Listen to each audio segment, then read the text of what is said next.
My name is Claudia Neal-Shaw. I'm a small business owner. I work in consulting and I'm also a wedding celebrant. And during COVID-19, I want to support small Australian businesses. #BackingBiz.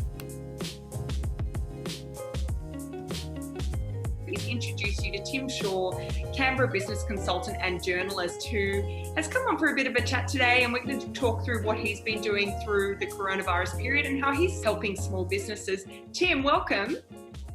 Claudia, great to be with you. Lovely day in Canberra.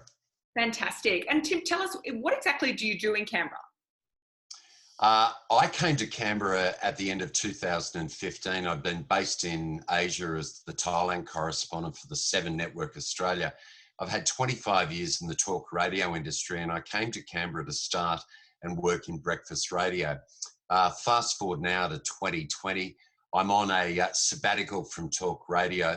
I'm a director of the National Press Club of Australia, npc.org.au, where fundamentally for the last 58 years, the most important conversations around Australia and the world have been conducted at the press club. So I got elected to that board. I'm in my 2nd term. But here we are during COVID-19.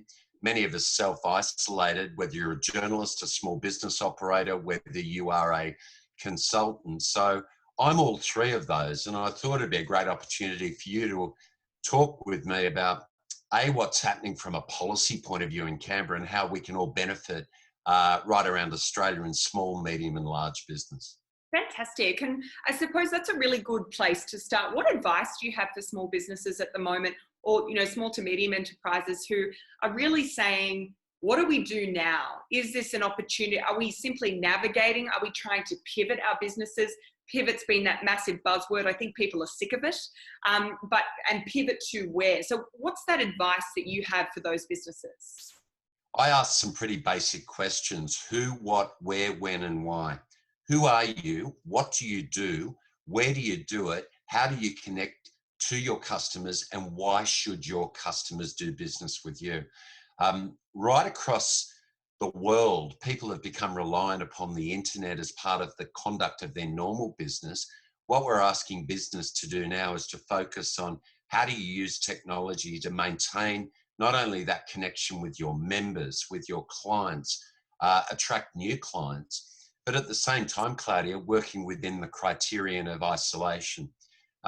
We're seeing ads now on commercial television, as an example, where there's contactless engagement with the customer. For example, Bunnings are running bundles boxes. So it's a pun on Bunnings, but you can actually order online and have a contactless collection of the items that you want to buy from Bunnings. Certainly in that FMCG, fast-moving consumer group, and also obviously McDonald's, Hungry Jack's, those guys are embracing the fact that we need a contactless environment to do business.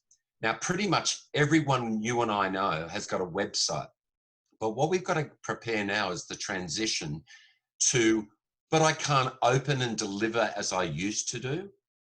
How do I now get my goods to the market? I think there's got to be some unique propositions there. In sales, there's got to be a unique sales proposition, and people have heard about that before.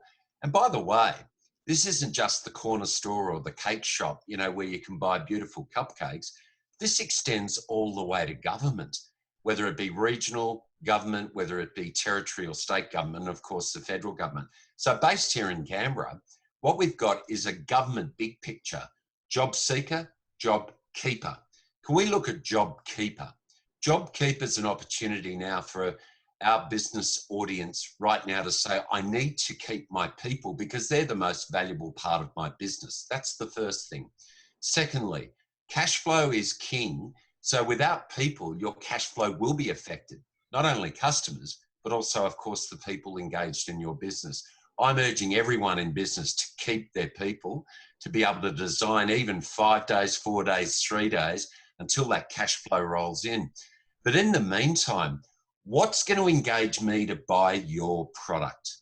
Why should I buy your product? About 3 weeks ago, a group created an Australian-made Facebook engagement. They had no members. A day later, they had 45,000 connections. About 7 or 8 days later, 1.3 million connections. Now, people are proudly displaying Australian-made product, and we're all really national about that at the moment. But where's the connection of getting that bundle of joy? An example, a very good client contact, Rebecca in Mudgee, spoke to her, the Mudgee Tourism Group, had just put together a campaign. I said, well, why don't you put together some ideas of like a $50 box and a $100 box of locally made Mudgee gifts? And for those that don't need it for themselves, what about sending it to a nurse, you know, or a doctor? You know, make it like a gift package that can be delivered by Australia Post. Well, they've created the $50 and the $100 Love from Mudgee pack. I think that's a great idea. They're the little ideas that we can create from the little seed grows a big tree. And I think that's how we've got to be creative in the market at the moment. Fantastic. And I've definitely heard of, you know, some similar sentiments with Facebook groups being created, and that, you know, contribution to how can we support local businesses, and also how can we support people who are on the front line. I actually saw a new organisation that was or launched on the weekend. I believe it's called On the Front Line, and it's that opportunity for people to, you know, spend $50, $100, $200 to put together fresh organic food boxes, coffee for a month from a particular place for our nurses, doctors, health and medical staff, people who are on the front line during this time, and how can we support them, you know, albeit from our home. So I'm definitely excited, Tim, over the next little while to get into some of those examples of, you know, who is doing amazing stuff and who can we showcase, you know, hashtag backing biz. How can we create a spotlight for those people so that we can get the message out? So it was so nice to talk to you today, Tim. And I feel like we've met before. I'm not sure. Well, I think you could be right. I think it was about 26 years ago in the maternity ward at Mona Vale Hospital. And of course, 26 years ago, you were born. So I love the fact that a dad and a daughter who are passionate about small business can talk as we have today. What I'd love to do is make a gift to every one of your viewers. I wrote a book back in 1995. It's called Bestseller, Tim Shaw's Sales Success Secrets. The first person that engages with me on my platforms at Tim Shaw Talks on Twitter or on Instagram, visits my website, timshaw.com.au, or checks me out in LinkedIn, guess what? You'll get an autographed copy of the book. Claudia, it's been really good to speak with you, and I hope we can do it again. Do you know what would be really good too is look at some case studies. Some of those clients in your viewing audience, and particularly those that we introduced to Backing Biz, let them send us their challenge. Let them send us their brief, and we can do a bit of a case study on that, and that might benefit some businesses that we haven't engaged with yet. I don't care where we are, whether in Canberra, Sydney, or any part of Australia. I think it's a time for us all to come together and to be able to work together, because I'm backing biz just like you are, Claudia.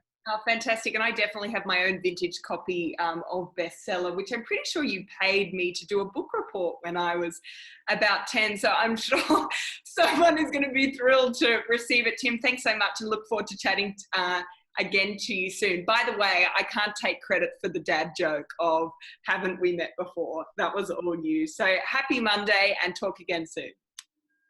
Thanks, Claudia.